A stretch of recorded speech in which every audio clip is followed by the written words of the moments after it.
তুমি চলে যাবে বলতেই বুকের মধ্যে পার ভাঙার শব্দ শুনি। উঠে দাঁড়াতেই দুপুরের গরম হাওয়া বয়, মার্সির কাঁচ ভাঙতে শুরু করে। দরজা থেকে যখন এক পা বাড়াও, আমি দুই চোখে কিছুই দেখি না। এর নাম তোমার বিদায়। আচ্ছা, আসি। শুভরাত্রি।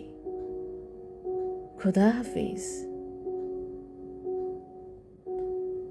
তোমাকে আরেকটু বসতে বললেই তুমি যখন মাথা নেড়ে না না বলো, সঙ্গে সঙ্গে সব মাধবীলতার ঝোপ ভেঙে পড়ে।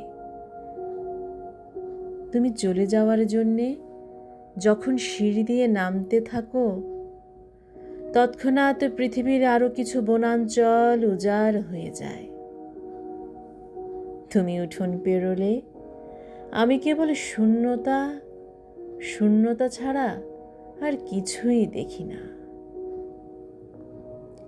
আমার প্রিয় গ্রন্থগুলোর সব পৃষ্ঠা কালো কালিতে ঠেকে যায়, অথচ চোখের আড়ালত্ব কতটুকু যাওয়া, কতটুকু যাওয়া, কত দূর যাওয়া।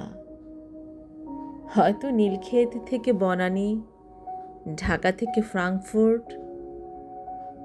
তবু তুমি চলে যাবে বলতেই বুকের মধ্যে মোচড় দিয়ে ওঠে।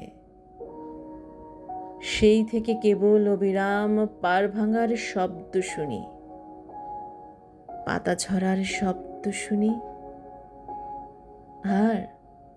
আর কিছুই শুনি না।